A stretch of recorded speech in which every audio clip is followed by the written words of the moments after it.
on a aussi coutume de dire que l'Afrique est riche, mais que les Africains sont pauvres, et même très pauvres. Alors, pourquoi une telle contradiction concernant l'Afrique? Mais tout simplement parce que l'Afrique a une économie du XVIIIe siècle, et que les Africains continuent encore à exporter leurs richesses, c'est-à-dire leurs matières premières, aux grandes sociétés européennes qui les valorisent, qui les transforment en Europe et encaisser ainsi à leur place, c'est-à-dire à la place des Africains, l'énorme plus-value de la transformation. On peut alors dire que l'Afrique a certes acquis l'indépendance politique, mais pas son indépendance économique. Et pour cela, prenons l'exemple du café.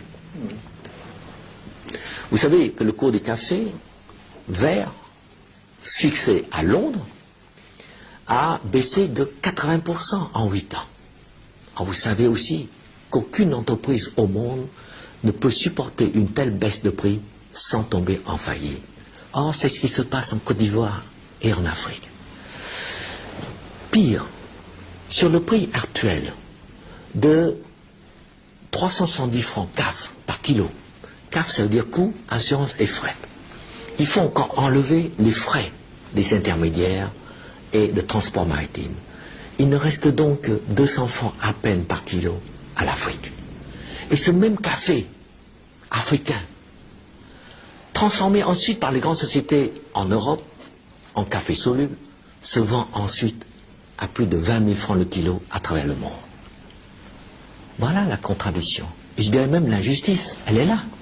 200 francs pour l'Afrique qui produit le café et 20 000 francs pour l'Europe qui se contente de transformer le café africain.